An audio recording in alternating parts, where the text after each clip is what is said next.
My husband posted my body online against my will, and now I'm drowning in humiliation, searching desperately for a way to make it all disappear. Posted by you/brokenhearted temp. Last Friday, I, 34F, spent my evening with Kate, obligatory fake name, a young friend, 24F, from work, as she wanted to discuss something personal with me. I didn't think anything of it since we have a very personal relationship outside of work as well. As soon as I arrived at her place, the tension in the air was thick. She explained that she wanted to discuss a serious matter with me but didn't know how to go about it. I told her to just rip the band-aid off and tell me. She told me that she had found 2 recordings of a woman she believed to be me on a pornographic website. I told her that wouldn't be possible, but she was adamant that I was the woman in the recordings. And she was right. I've never recorded myself naked or having sex with my husband, but there I was in 2 recordings, one 7 minutes long and the other 4 minutes, both filmed in our old bedroom. As I rewatched every second of it, it started to dawn on me that this was my husband's doing.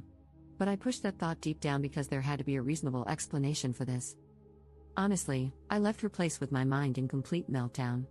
I could barely hear what she was saying, but she followed up with a text saying she had contacted the website about getting the videos taken down and that she would help me through this. She also said she was scouring the internet in case there were more out there. I came home and pretty much ransacked my house looking for evidence, and I found it. My husband had been using hidden spy cameras to record me in my most intimate moments. I then spent hours vomiting, crying, projectile vomiting some more, and begging God to let this be a nightmare. I am a deeply religious and fully veiled Muslim woman, and I have never been with anyone but my husband, yet all this time, he has been sharing my most intimate moments with the world. I don't know what to think or what to do. I can't look at him or speak to him. I've locked myself in our bedroom, pretending I have COVID. All I do is research how others have managed to get things removed, and it seems that when something is on the internet, it really is forever, even if I manage to remove it from this one website. I've been crying nonstop. He truly must be something demonic, as he is now talking about ordering some of my favorite foods to see if I have an appetite since I haven't been eating well. I am so unbelievably hurt. I don't know how to share this with my family or how to ask for help. I am crippled with shame, anger, and pain. Edit. Answering some questions. 1. My husband, soon-to-be ex-husband, and I share the same religion, race, ethnicity, and nationality. 2. My culture does not participate in honor killings, and I'm not afraid of my family harming me or not siding with me. 3. My family would support me in divorcing him, in fact, they would demand that I do. 4. The laws in my country are secular, but in certain circumstances, they allow various religious groups to hold their own courts, which can enforce their rulings, as long as they don't impose on or break secular law or civil liberties. 5. I do plan on taking this to both secular and religious courts, as I want him punished. 6. I bail by choice, and the vast majority of my fellow countrywomen do not bail. 7. I am a niqabi, meaning the only part of me visible to the public is my eyes. When I am with my family or other women/in women-only spaces, I don't bail. 8. Kate and I do not share the same religion or dress alike, yet we are friends. Kel surprise. Update 17 days later. I left him as I said I would. He went to work. The movers arrived, we packed my stuff, and we left. The entire time, I was crying to the point that even the movers were worried for me, but I couldn't stop myself from crying. I went home, sat my parents and siblings down, and explained the situation. My parents were, and still are, confused. They are elderly and fragile. They don't understand the internet. They just keep saying, let's talk to the people, and it will be gone. But my siblings understand. They are angry. They are sad and heartbroken on my behalf. My siblings and brothers-in-law took me home. We waited for him, and, well, we had a conversation with him. He denied it at first. So my brothers were firm with him, and he started to be more truthful. He said he did it because he was depressed, because he had a corn addiction, a sex addiction, and because he didn't think anyone would see it. He said he posted only a few. When we asked him to be specific, he said he posted anywhere from 5 to 8. We had him take it down, but who knows how many times it has been downloaded or shared. In that moment, I also found out he had a secret phone. He was also cheating on me with random women and sex workers. All this time, I thought he was working hard, but nope, he was out disgracing himself and betraying our marriage. At some point, he convinced us he needed to use the bathroom, and he somehow managed to call his mother, who arrived at our home with his brother and cousins. There was a commotion, as they were angry at the treatment of their family member. Then things calmed down enough to explain to them what he had done. His mother fainted. She is elderly and not in the greatest health condition. We called for an ambulance. My neighbor had also called the police, and I was arrested by the time the ambulance arrived to take care of my mother-in-law. I spent the evening locked up. Didn't exactly have a polite conversation with him. So yes, I was arrested for assaulting him, specifically slapping him, and he refused to press charges. I got released the next morning and went home to my parents. Cried some more because my parents kept crying. A few days later, I spoke to some lawyers my sister had contacted, as they had experience with non-consensual material being posted online. They had been handling things with the police, as I did press charges, and they are dealing with the websites. I have also started the process of divorce. I went to the clinic and got tested, and luckily, he didn't give me anything, so far, but I have another test scheduled just to make sure. I have spoken to his mother, and she apologized to me, even though it's not her fault. She told me that she understood why I want him punished. She asked that I let it stay in the hands of the law rather than hurt him or have him hurt. He's in hiding, but he still calls and texts me from random numbers. He still lies and tries to manipulate me. I've just been documenting everything he says and texts to me. Oh, at this point, everyone knows. I mean everyone, even little kids.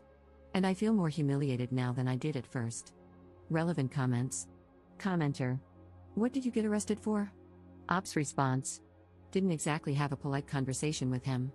So yes, I was arrested for assaulting him, specifically for slapping him, but he refused to press charges, and the police weren't too interested in taking things further. Commenter 2. Brushes over the assault of another person.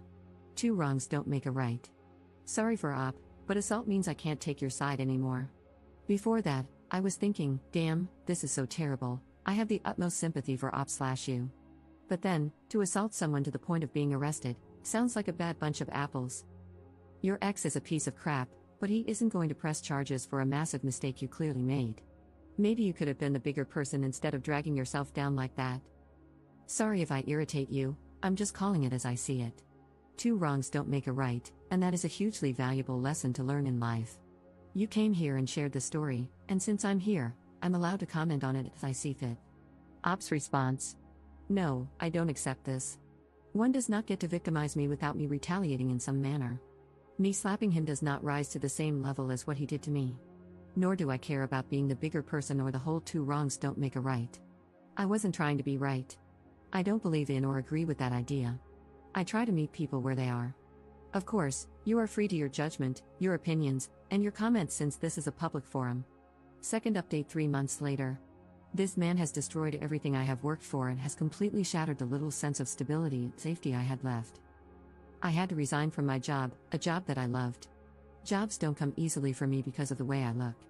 I can't work there anymore because I am considered a potential danger to the children and staff, as perverted men have started harassing me at work. I work with vulnerable children, and some mothers who have heard about me have started refusing to let me work with their children. Some don't want me involved with their child because their husbands can't stop being inappropriate.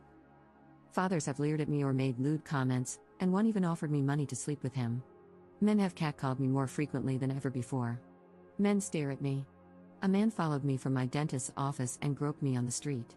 Random men call my phone, my family home, and my office to verbally abuse me because my husband has posted my address, personal and work emails, phone numbers, workplace address, and every other bit of my personal information online.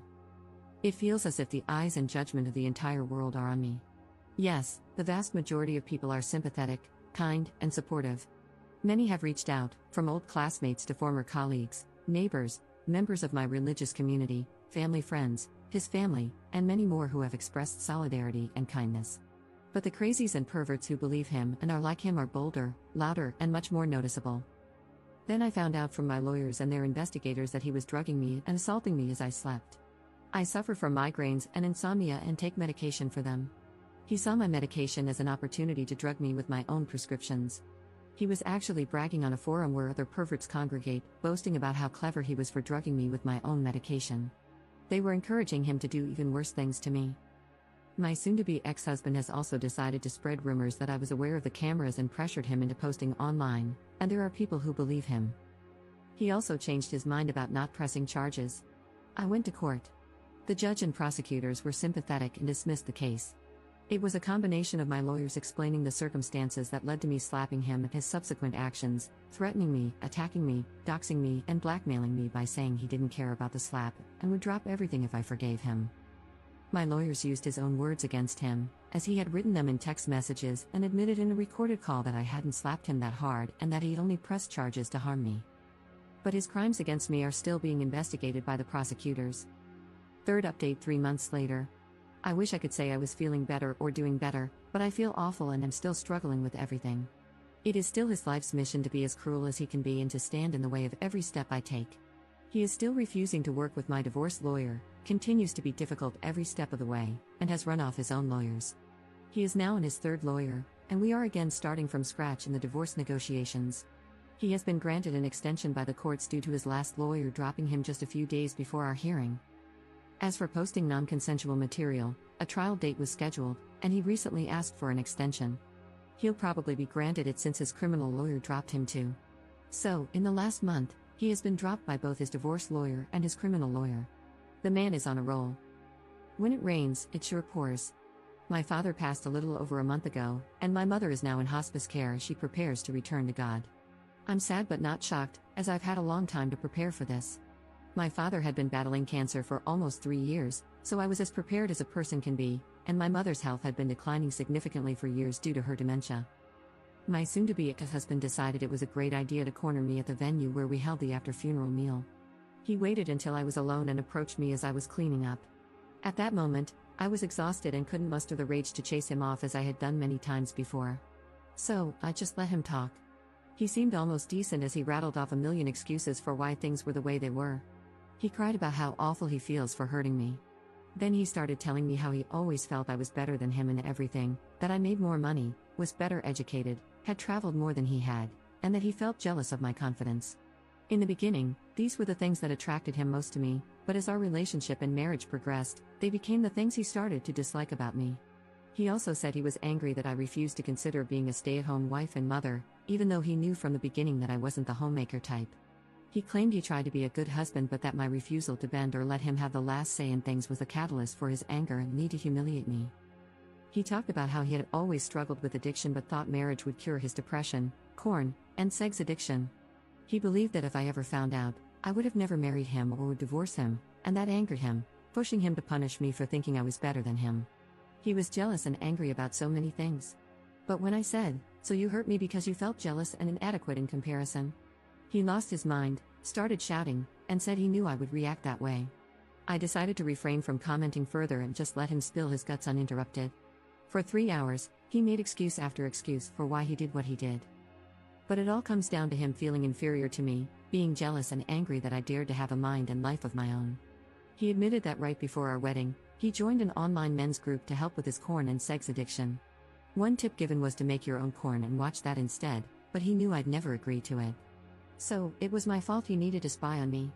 He claimed he never intended to share the recordings with others, but one day, I angered him so much that, as payback, he posted them, and it felt good. Every time I emasculated him by having my own mind or upset him in some way, he posted more. Eventually, he gained a following, with so many men asking him to post more that he started to enjoy the attention. Other men looked up to him for his sexual prowess. At the same time, his sex addiction resurfaced, and he fell back into the habit of picking up women or, when he couldn't get it for free, hiring sex workers. Then, I guess, it spiraled out of control for him.